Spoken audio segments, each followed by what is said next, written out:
guys, welcome back to my podcast On The Spot. On The Spot berdurasi 20 hingga 30 menit ke depan. Hari ini saya sudah ditemani oleh beberapa narasumber yang sangat luar biasa. Kami dari Cipta Dana Sekuritas. Di samping saya sudah ada Cis Sharon Garcia, dan juga ada Niko Yosafat, dan juga Pak Herdianto Budianto, CFP.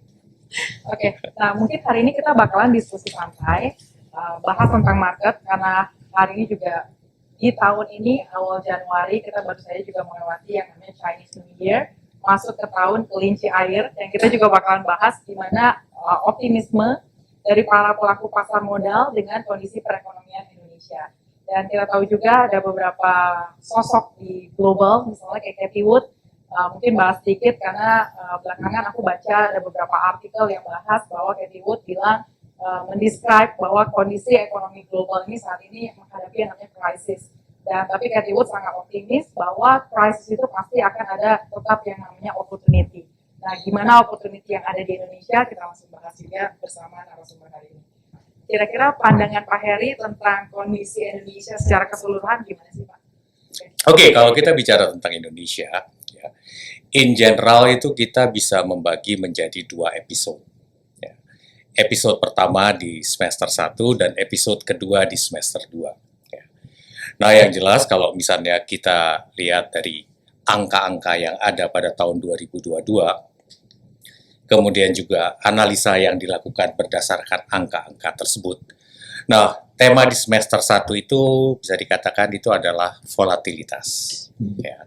Jadi in general selama semester 1 tahun 2022, itu market itu dianggap akan flat and volatile. Ya. Nah, sebetulnya ini juga suatu opportunity dalam artian buat mungkin rekan-rekan Bapak Ibu yang suka trading, ini satu kesempatan tersendiri, ya. Nah, pada umumnya, ya, kalau kita bicara tentang konsensus, semuanya itu merasa bahwa semester 2 itu akan recovery, semester 2 itu akan lebih baik dibandingkan dengan semester 1 ini.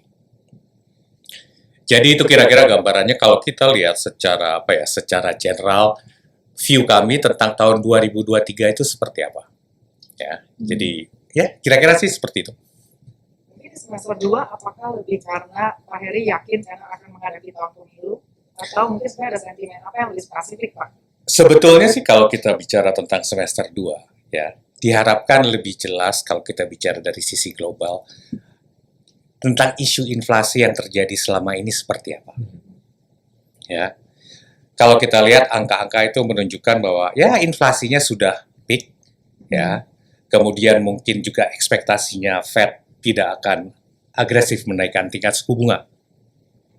Nah, kita lihatlah selama semester 1 ini apakah itu ekspektasi tadi terpenuhi atau tidak. Ya. Itu yang pertama. Nah, kalau kita bicara tentang Indonesia sendiri, khusus bicara tentang semester 2. Semester 2 itu sebetulnya, ya, kalau misalnya kita lihat, memang pemilu itu sesuatu yang menarik. Karena apa? Karena kalau kita bicara tentang pemilu, ekspektasinya perputaran uang semakin cepat. Dan kita semua tahu, ya, kalau misalnya saya belanja sesuatu, itu adalah income buat orang lain. Semakin sering itu terjadi, perputaran uang makin cepat, ekonomi tumbuhnya juga makin besar.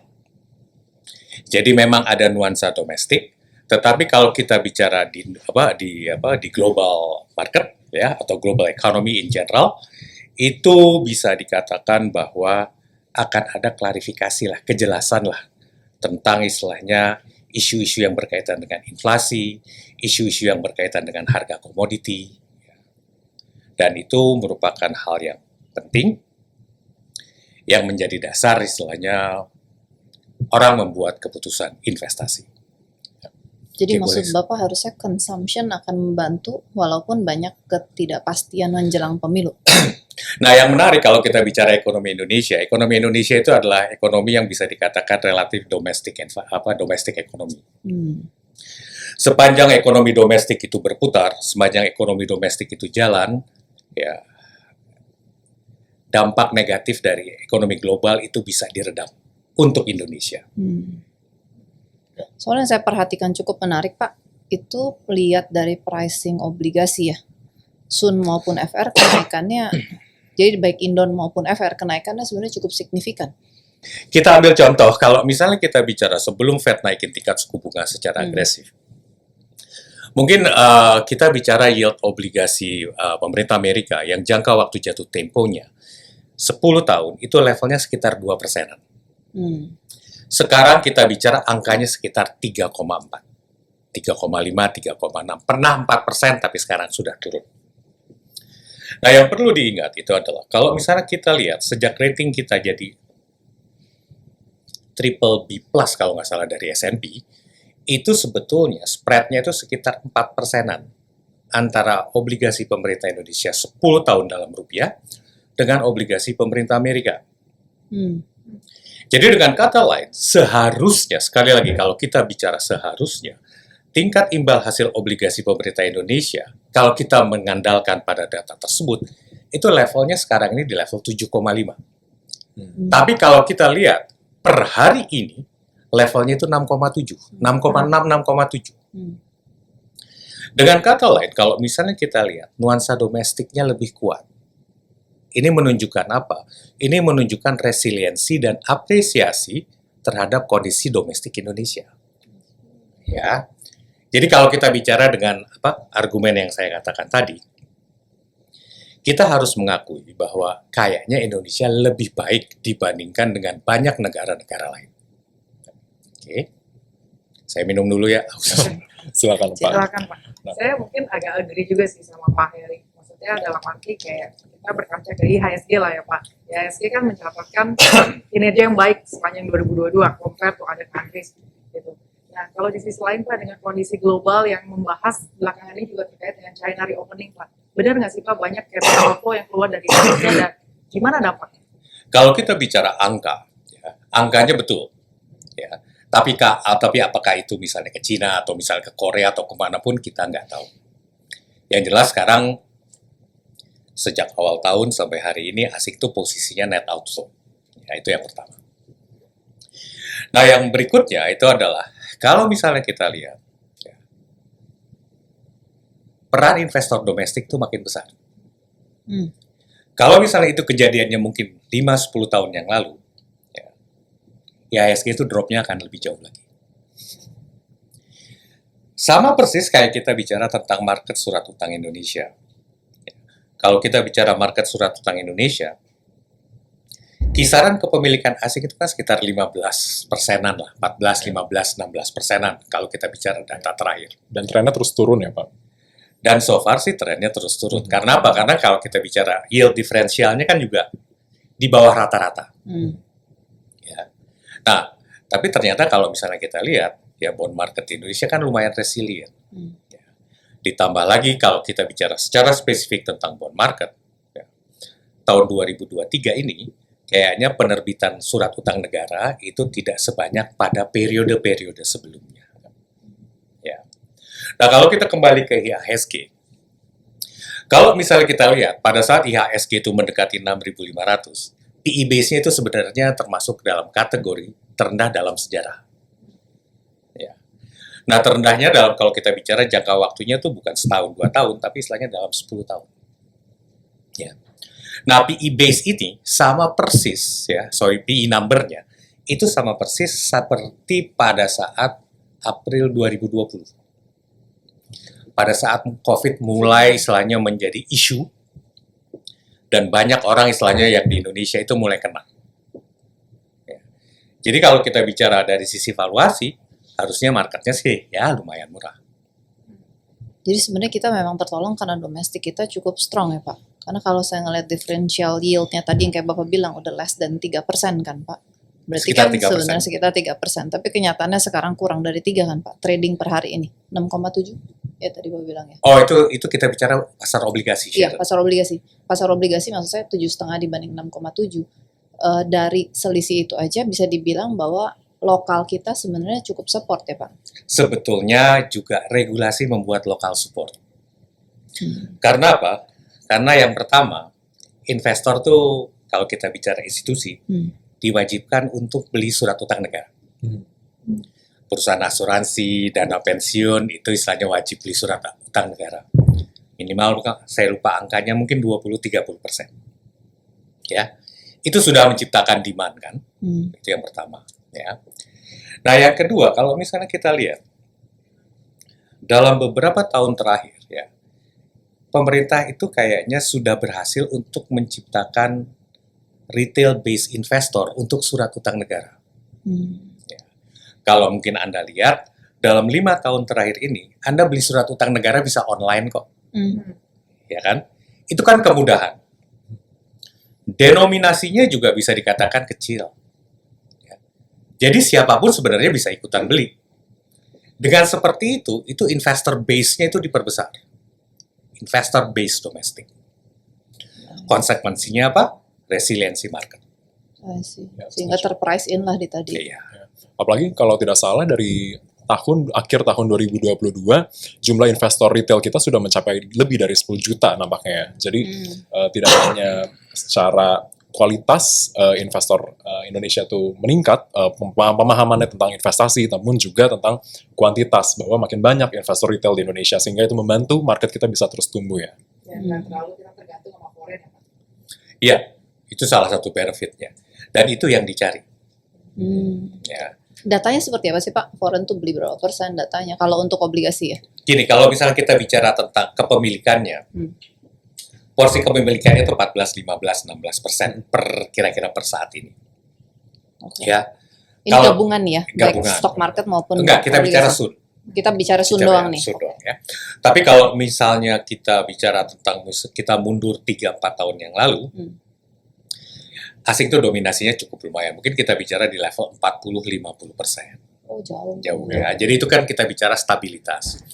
Nah, kalau kita bicara tentang saham sendiri, suka atau tidak suka, harus diakui, investor domestik itu makin lama makin pinter. Dalam artian mereka tidak sekedar mengekor asing. Ya, kalau dulu pada saat saya mulai masuk stock market, kalau asing keluar, lokal pasti keluar. Ya, kalau sekarang kalau asing keluar, lokalnya nunggu. Begitu menurut pendapat investor domestik, harganya sudah reasonable, mulai masuk.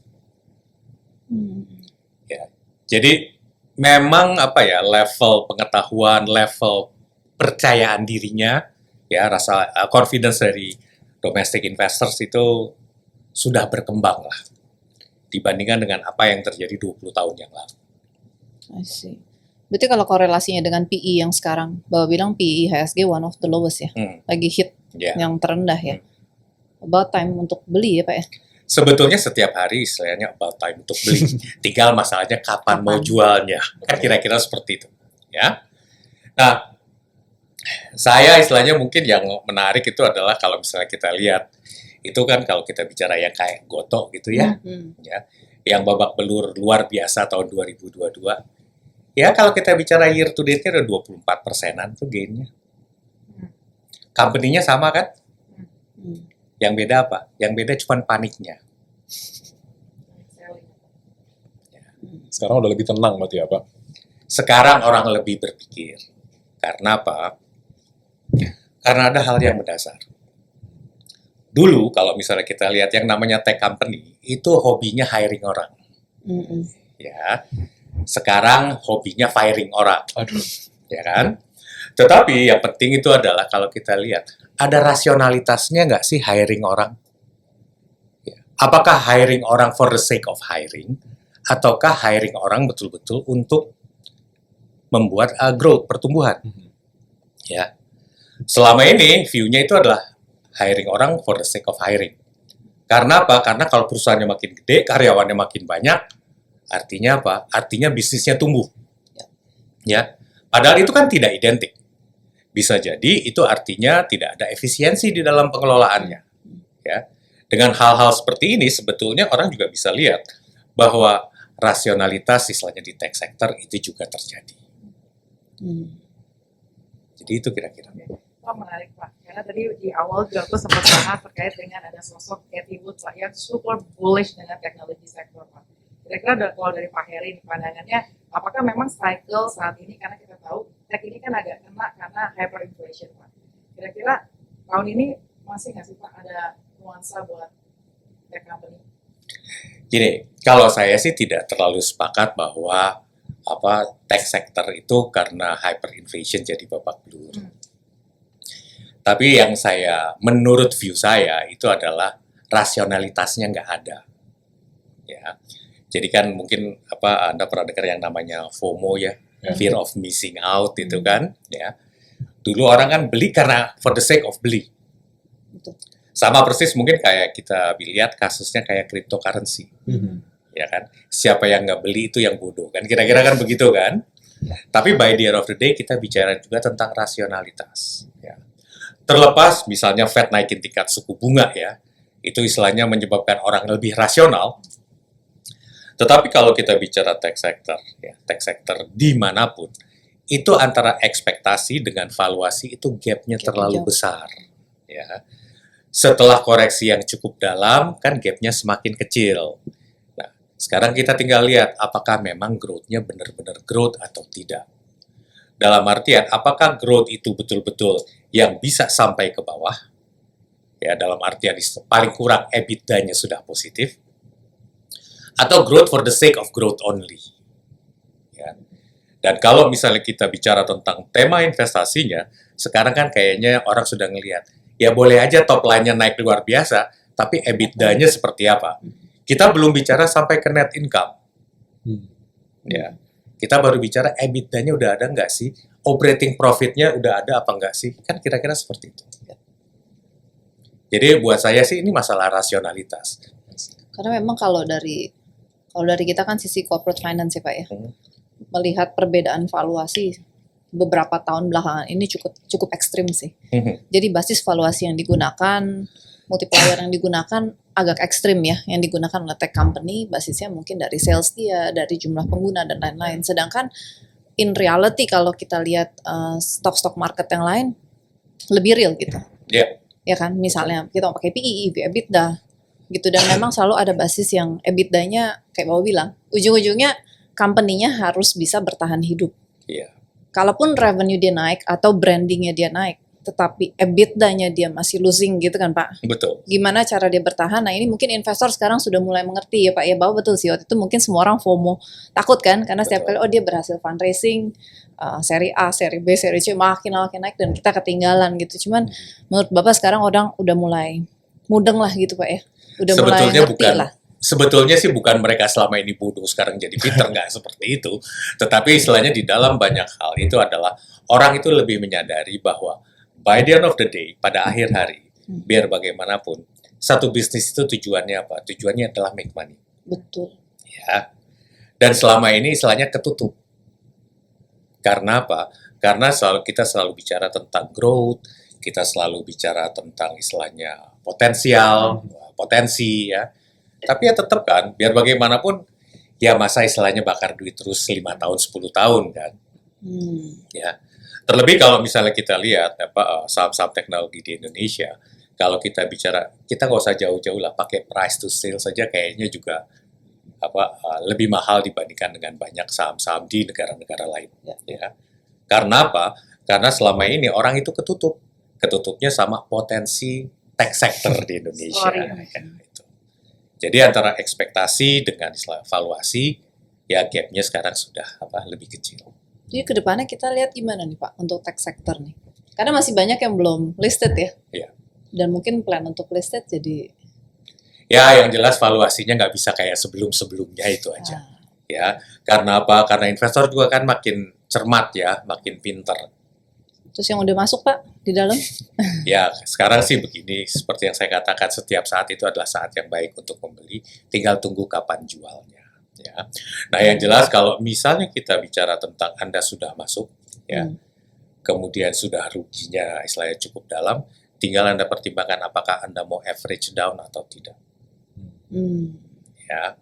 Nah oleh karena itu mungkin salah satu trik yang penting untuk investor itu adalah Anda harus punya cut loss policy pribadi. Ya. Karena kalau dari pengalaman saya, beli itu gampang, jual itu susah. Jual untung itu susah, jual rugi lebih susah. Karena apa? Karena kalau jual untung, ya, misalnya saya beli saham 1.000 nih, ya, kemudian saya jual 1.200, kan saya udah untung 20% kan. Besoknya sahamnya naik jadi 1.225. Saya serasa orang paling bodoh di dunia karena kenapa nggak gua tunggu sehari kan kira-kira gitu Iya, kan. iya. Itu kita bicara untung aja buat realisasi gain itu sulit. Apalagi kalau rugi. Kalau saya beli 1.000 gitu, sekarang harganya 800, ya itu kan saya kan istilahnya saya beli barang yang salah, ya kan? Tapi kalau saya punya cut loss policy taruhlah 20% atau 15% atau berapapun, saya otomatis jual. Karena dari 800, itu alternatifnya bisa ke 1.500, dari 800 bisa alternatifnya ke 600. Ya. Tetapi yang perlu Anda ingat, kenapa cut loss itu penting adalah, kalau saya beli satu saham misalnya harganya 1.000, saat ini 800, ya, untuk mencapai ke level 1.000 lagi, itu perlu 25%. Saya rugi 20%, saya harus gain 25%. Pertanyaannya adalah berapa lama jangka waktu investasi saya? Kalau saya bicara setahun, saham 25% is possible. Ya. Kalau kita bicara sahamnya yang benar ya, bukan saham-saham ajaib. Ya. Kalau saya beli di 1.500, naik lagi ke 1.000, itu berarti naiknya 100%. Kalau sahamnya bukan saham ajaib, itu istilahnya dalam 12 bulan, dalam 1 tahun, itu kayaknya kecil deh probability-nya. Berarti memang harus kepala dingin untuk mengalahkan fear sama greedy ya Pak? Sebetulnya Udah harus jelas, tega sih istilah yang Harus pas. tega. Harus tega. Kalau memang salah ya Iya. salah gitu aja. Ya, jadi ya memang sih kalau misalnya kita lihat, terlepas dari apapun yang Anda beli, nggak ada orang yang mau beli saham harapannya rugi kan. Ya kan? Nggak ada orang yang mau beli Anda melakukan pembelian saham, justifikasinya bisa beragam. Bisa Anda riset sendiri, lakukan fundamental. Anda misalnya pakai technical analysis, Anda dengerin tetangga, silakan aja. Ya. Tidak ada metodologi yang lebih baik dibandingkan antara satu dengan yang lain. Mungkin Anda sering dengar jokes antara fund manager dengan monyet. Ya. Kalau monyet milih saham sama fund manager milih saham, bisa jadi monyet lebih bagus. Ya. Tetapi perbedaannya monyet dengan fund manager itu punya justifikasi. Ya. Terlepas dari apapun, yang paling penting itu adalah Anda harus punya batas di mana istilahnya Anda harus bersedia melakukan cut loss. Ya. Termasuk juga mungkin Anda harus punya batas kapan Anda harus melakukan realisasi gain. Ya. Kecuali kalau sahamnya saham yang naik dulu. Mungkin dari sederetan tech company yang udah listed di bursa Pak, mungkin ada nggak sih Pak yang bisa jadi watchlist? At least mungkin Pak Heri sendiri sudah melihat bahwa potensi ke depan kayak EBITDA-nya mungkin nanti positif dan lain sebagainya. Saya sebetulnya bukan penggemar tech ya, karena istilahnya menurut saya masih berpendapat harganya masih mahal gitu. Tapi let's make things simple. Saya sih istilahnya ya, ada dua sih sebetulnya ya, satu Goto, yang satu lagi Bang Arto. Bang Jago, Arto. Ya. Karena menurut saya mereka itu istilahnya punya arti penting lah. Ya. Kalau kita bicara valuasinya, memang valuasinya masih jauh. Tapi istilahnya kalau misalnya kita lihat, kayak Bang Jago, kayak Arto gitu ya.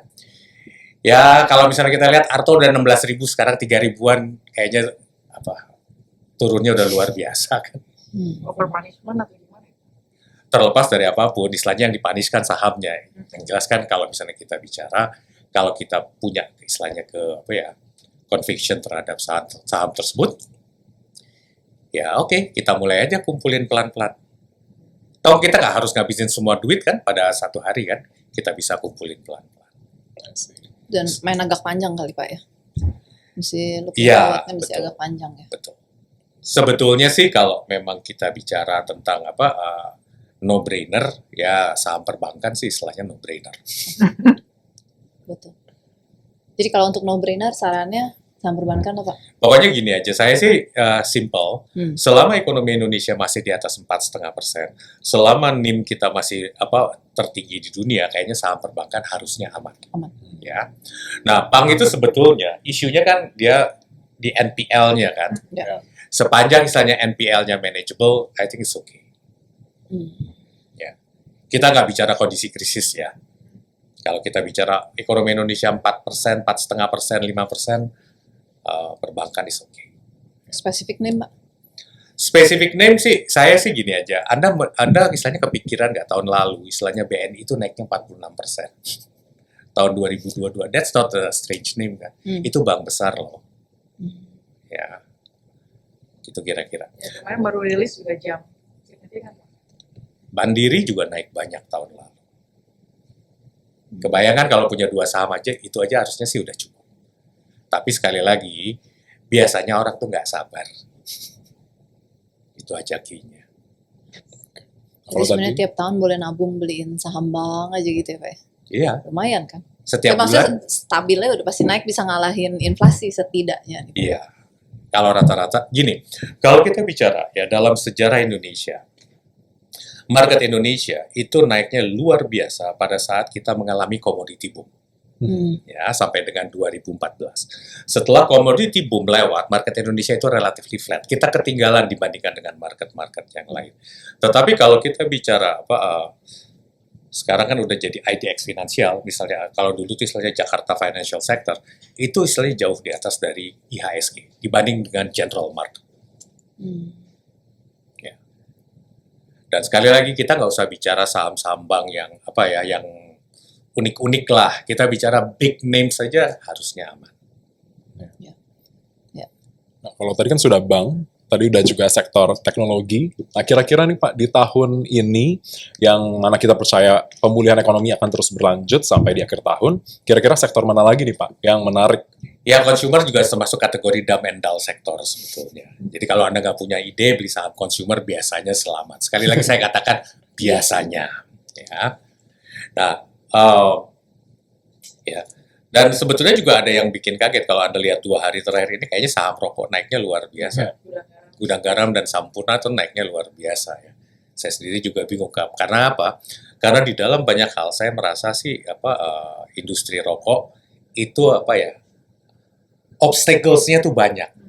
Ya, rintangannya tuh banyak. Tapi kalau kita bicara tentang earning-nya itu tetap kuat. Ya.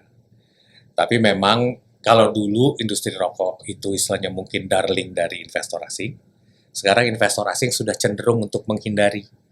Karena kan istilahnya nggak sesuai sama ESG lah atau apalah kira-kira seperti itu. Jadi mungkin ada shifting peminatnya ya dari investor asing ke investor lokal. Karena apa? Karena kalau kita bicara earningnya itu solid sebetulnya. Ya, kalau kita bicara tentang ini. Ya. Nah, itu kalau kita bicara tentang consumer. Nah, berikutnya ini yang agak sedikit berkaitan dengan mungkin China opening, itu adalah kita bisa lihat mungkin sektor metal mining, ya, berkaitan mungkin juga dengan electronic vehicles, ya. Dan saya juga ngelihat sebetulnya kalau kita bicara tentang sektor energi, ya, misalnya batu bara, minyak dan lain sebagainya, ternyata harga energi itu tidak semeroket seperti apa yang diperkirakan, ya. Tapi kalau misalnya kita lihat itu kan tetap solid. Ya. Nah, yang jelas memang kalau misalnya kita bicara di batu bara, itu gap antara satu perusahaan dengan perusahaan lain berkaitan dengan PE-nya itu luar biasa. Jadi ada perusahaan yang murah banget, ada perusahaan yang mahal banget. Ya. Tapi yang mahal banget makin mahal. Nggak tahu kenapa. Ya. Jadi itu kira-kira mungkin gambarannya ya. Tapi menarik sih nih Pak, pada saat tadi Bapak sebutkan tentang metal mining bisa menjadi salah satu pilihan untuk investor. Tapi kalau kita tadi sempat Bapak sebutkan juga pada saat commodity boom, Indonesia oke, tapi pada saat sudah tidak commodity boom, Indonesia turun lagi.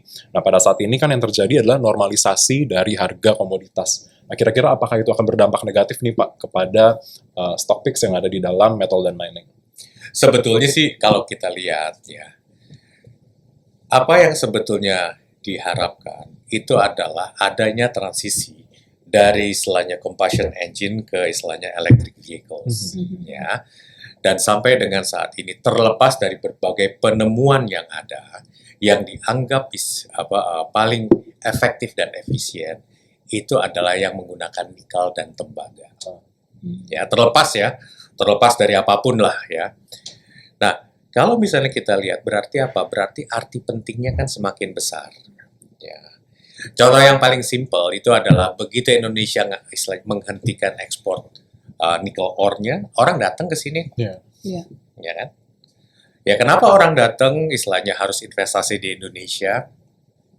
Very simple, karena itu ada di situ ada bahan bakunya dan demand-nya juga ada. Dan ekspektasinya itu adalah demand-nya akan meningkat. Kalau kita bicara orang bikin smelter, itu kan kita nggak bicara istilahnya kayak pegang saham. Sehari ini masuk, besok bisa keluar kan? Buat bikin smelternya aja perlu berapa tahun? Mungkin setahun, 2 tahun. Ya, untuk bisa istilahnya mengembalikan modalnya perlu berapa tahun? Mungkin 10-15 tahun. Untuk dari EV sendiri ada specific names stocks yang mungkin Pak Heri jagokan? Saya sih istilahnya nggak ada nama specific names ya untuk saham-saham tersebut. Yang jelas sih kita tinggal lihat sebetulnya satu, company-nya fokus atau tidak. Itu yang pertama. Yang kedua, valuasinya masuk di akal atau tidak. Karena belakangan agak susah Pak kalau mau ngomong valuasi kita bandingkan dengan PE aja gitu misalnya Pak ya. Agak ekstrim gitu. Jadi pada saat kita mau pull data aja, at least kalau saya mau pull data nih untuk presentasi, saya nariknya tuh ada swing kanan swing kirinya terlalu banyak gitu Pak. Jadi Memang. untuk kita min atau median ke tengah pun agak ekstrim gitu. Betul, karena apa? Karena istilahnya situasinya belum normal, makanya normalisasi kan. Ya. Ya kan kira-kira seperti itu. Jadi kalau misalnya kita lihat sih contoh yang paling simple, ya.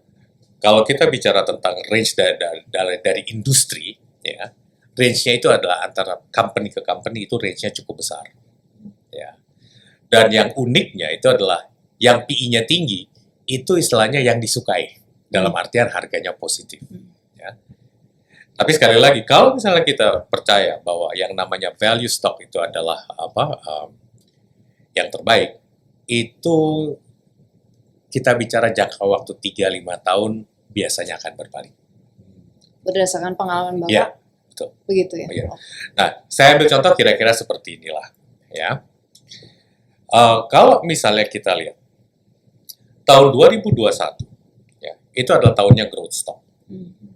Tahun 2022 itu adalah tahunnya value stock. Ya, kayaknya ada cycle-nya. Ya. Nah, tahun 2023 kayak apa? Kita nggak tahu juga kan. Tetapi yang jelas, kalau misalnya kita bicara tentang pengelolaan portfolio, ya kita juga harus mengkombinasikan yang mana yang valuasinya istilahnya murah, tapi katalisnya nggak ada. Yang mana yang katalisnya banyak, tapi valuasinya mahal. Kan kita kombinasikan. Tinggal istilahnya tema yang dipilih atau orientasi kita, itu yang mana. Kita istilahnya ingin lebih value oriented, atau kita ingin misalnya growth oriented. Ya. Sekali lagi itu masalah pilihan. Walaupun ya saya nggak tahu riset di Indonesia, tapi katanya kalau di Amerika yang yang value stock lebih bagus dari growth stock. Ya. Tapi kalau kita semua tahu bahwa investment itu kan pasti ada timingnya. Ya. Dan timing itu kan susah kan. Ya. Jadi ya, nggak tahu nih tahun 2023 istilahnya apakah kita value ataukah kita growth story, ya. Yang jelas kalau kita bicara investasi, Anda nggak boleh nggak tahu apa-apa. Ya. Investasi itu artinya apa? Itu keputusan di Anda. Kalau berhasil, Anda yang sukses. Kalau misalnya gagal, Anda yang sengsara. Dengan kata lain, kalau Anda tidak punya pengetahuan apa-apa, yang pertama kali itu belajar. Oh, good point. Ya, yang pertama kali dilakukan itu belajar, mengenal apa yang Anda investasikan. Ya. Kalau specifically kita ngomong market, satu pasti ada ada pasar obligasi, itu tersendiri lah, ya resikonya. Cuma kalau pasar saham dan orangnya mempunyai bukan sampai pengetahuan nol lah, tapi pengetahuannya sangat minim. Iya kan, banyak kan, maksudnya kan nggak semua orang mungkin kuliahnya ekonomi, akuntansi, terus lebih mudah memahami, lebih perlu effort lah Pak untuk membaca gitu kan. Apalagi masih muda-muda nih Pak. Berarti sebenarnya paling mudah kalau bisa disarankan, apakah benar kalau kita bilang, oh ya udah paling mudah perbankan Pak aman, kedua masuk consumer, Yang ketiga mau sedikit risky ambil metal. Kalau Ambil industri gini, ya sekali lagi hal-hal seperti di dunia ini nggak ada yang abadi, Mbak. Ya, nggak ada yang abadi, Sharon. Jadi dengan kata lain, saya tetap mengatakan Anda harus punya pemahaman. Ya karena apa? Karena bukan berarti kalau saya beli saham perbankan akan naik terus. Betul. Ya, saya ambil contoh. Kalau misalnya kita bicara, saya lupa mungkin BCA atau BRI, itu year to date-nya sudah turun 6,38%.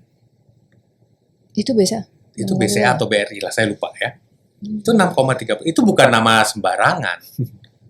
Tapi Anda bisa hidup nggak dengan turun 6,38% dalam jangka waktu 25 hari di tahun 2023 ini. Jadi dengan kata lain, tetap istilahnya kita harus istilahnya belajar. Terlebih kalau masih muda kan, otaknya masih encer. Ya kan? Tetap kita jangan menyederhanakan masalah, jangan mengambil keputusan berdasarkan istilahnya view orang yang dianggap expert. Karena sesuatu yang cocok buat saya, belum tentu cocok buat Anda. Buat Bapak sekarang cocoknya apa nih, Pak? Kenapa, sorry? Buat Bapak sekarang Saya sih cocoknya tetap perbankan. Tetap Tetapi perbankan. itu cocok buat saya, belum tentu cocok buat Anda. Tapi data year to date juga tidak merefleksikan banyak ya Pak ya, karena Januari baru Ya, beberapa betul. hari. Tapi Ya? sekali lagi kalau kita bicara dalam 25 hari turun 6%, 7%, Anda bisa tidur nyenyak enggak?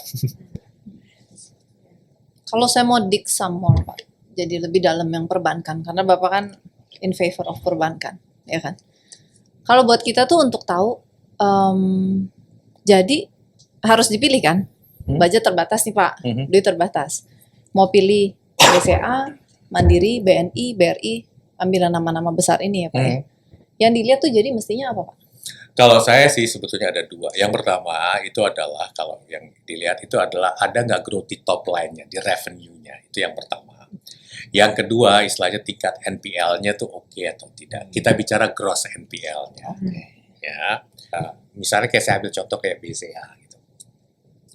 BCA itu kan salah satu bank paling mahal sekarang, PI-nya 28. Ya. Kalau kita bicara di 2010 itu kalau nggak salah PI-nya sekitar 19 atau 20. Ya. Earning-nya naik, PI-nya juga naik. Ya. Nah, kalau misalnya kita lihat mungkin kalau perbankan, ya kita bicara top line. Top line itu kan menunjukkan seberapa besar penghasilan yang dia peroleh kan. Tetapi penghasilan yang dia peroleh itu kan juga harus dikontrol.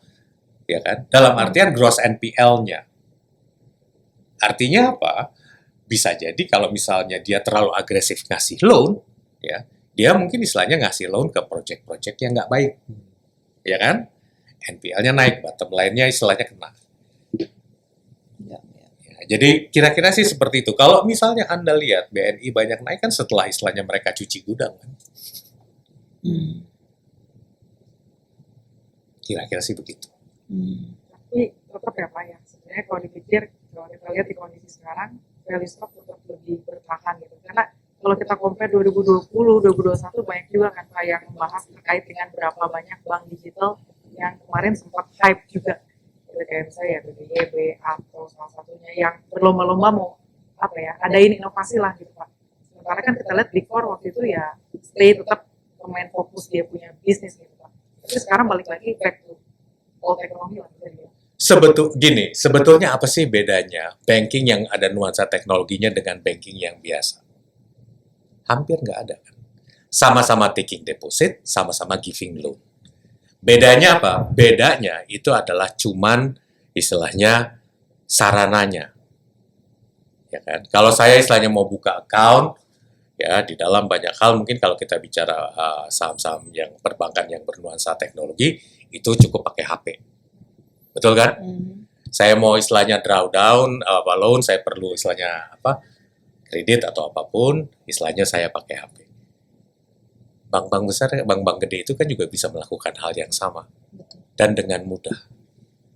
Dan yang perlu Anda ingat, ya, yang dikejar itu kan growth kan. Ya. Kalau misalnya kita lihat, bank itu sebetulnya apa? Dia harus punya deposit base yang kuat, dia harus punya lending base juga yang kuat kan? Ya. Nah kalau kita bicara orang-orang kaya yang istilahnya yang taruh deposit itu umurnya berapaan sih? 50-an kan? Yang kayaknya males deh belajar lagi main handphone. Kan kira-kira begitu kan? Generasi selanjutnya ceritanya berbeda. Tetapi kalau misalnya kita lihat bank-bank yang besar itu kan juga melakukan hal-hal seperti itu. Ya. Banyak yang berargumen bahwa kita bicara efisiensi dan efektivitas. Bank elektronik nggak perlu misalnya punya cabang. Ya. Tapi itu kan juga bisa kita lihat bank-bank besar juga kan istilahnya shrinking, mengurangi cabang-cabangnya. Ya kan? Nggak terlalu sulit kok. Sepanjang bisnis modelnya sama, itu istilahnya nggak sulit merubahnya. Ya. Lain kalau bisnis modelnya jadi berbeda. Mungkin ada closing statement dari Pak Heri. Dan juga mungkin Niko boleh menambahkan. Saya pertama itu adalah kalau kita bicara tentang investasi, ya, mulainya tuh dengan belajar, ya, mengenal investasi Anda, apa potensinya, ya, apa risikonya, ya. Kita harus ingat semua investasi itu ada risikonya. Ya. Nah, investasi yang tanpa risiko itu cuma ibadah, ya. Jadi itu penting. Ya. Jadi sekali lagi, kalau Anda ingin, dan kita semua tahu, risiko itu adalah yang menyebabkan terjadinya return imbal hasil. Ya. Semakin tinggi Anda berani mengambil risiko, semakin besar pula potensi return. Tapi di sisi lain, kalau Anda lagi apes ya, turunnya juga dalam. Jadi intinya itu adalah, kalau kita bicara tentang investasi, Anda harus tahu Anda investasinya di apa. Ya. Dan investasi itu, terlepas dari siapapun yang memberikan advice, yang menanggung benefit, yang menerima benefit dan menanggung resikonya itu si investor. Itu yang perlu diingat. Ya. Nah, yang berikutnya itu adalah kalau kita bicara investasi, investasi itu harus disesuaikan dalam artian berapa lama jangka waktu investasi kita. Ya. Kemudian juga kita bicara yang namanya sabar. Ya, kalau kita bicara investasi itu bisa macam-macam. Ya.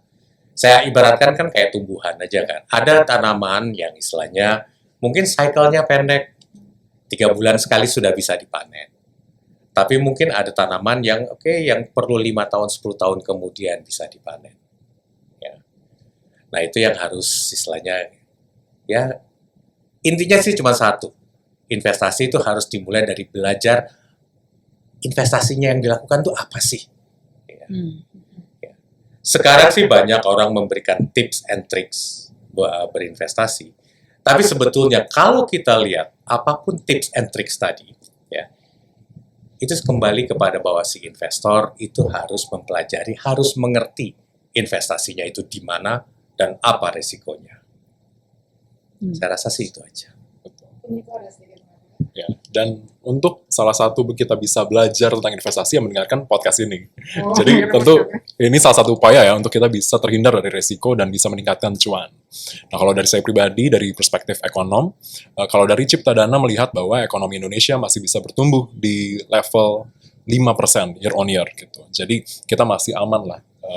Dan itu adalah salah satu bekal kita untuk bisa berinvestasi, karena tentunya investasi kan butuh optimisme ya, butuh kepercayaan diri. Kalau dari segi ekonomi sendiri, ekonomi Indonesia masih bisa memberikan optimisme itu, karena secara fundamental kita masih bisa bertumbuh positif 5%, inflasi juga nampaknya diperkirakan di akhir tahun masih bisa mencapai nih targetnya Bank Indonesia di level 3 plus minus 1%, dan seperti at this moment ya rupiah sudah mencapai 14.900, dan artinya ya tidak hanya Indonesia namun juga dunia nampaknya masih melihat Indonesia bisa membawa optimisme tersebut, seperti itu. Dari saya cukup menarik tadi Pak Heri maupun Niko sampaikan sih, karena saya juga true believer di saham perbankan Pak. Dan setelah beberapa kali ya, kalau dulu tuh nggak sabar kayak Bapak bilang, that's a very good point. Jadi kalau saya mungkin langsung dari orang yang ikutan membeli saham, poin utamanya benar Pak, harus sabar, jangan setiap hari dipantengin, itu mungkin poinnya. Kalau saya mantengin waktu itu setiap hari Pak, benar, mental nggak mungkin siap ya, karena saham itu bergerak. Tapi pada saat kita mulai belajar, kita lihat agak jauh sedikit ya, saya mungkin lihat saham yang sudah dibeli sekarang, lihatnya nanti gitu, bukan yang harian. ternyata sebenarnya nggak terlalu banyak loh. Memang waktu dulu lihat harian, oh hari ini jual, terus jual. Akhirnya net-netnya nggak untung Pak. Pada saat gitu, tapi pada saat kita mainnya bisa lebih long, lalu mainnya bertahap, beli pelan-pelan, mulai saat itu bisa ngerasain, oh ternyata cukup oke gitu. Jadi dari saya itu sih. Jadi lebih ke arah investasi jangka panjang. Jangka panjang, jangan pendek-pendek. Oke, mungkin sekian podcast kali ini. Tentunya akan luar biasa sekali karena sudah dihadirkan narasumber yang memberikan banyak insight-insight menarik baik dari Pak Heri, Niko, Yosafat, dan juga dari Cisha Garcia. Oke, sekian podcast kali ini. Nantikan di podcast-podcast selanjutnya. Jangan lupa like, komen, dan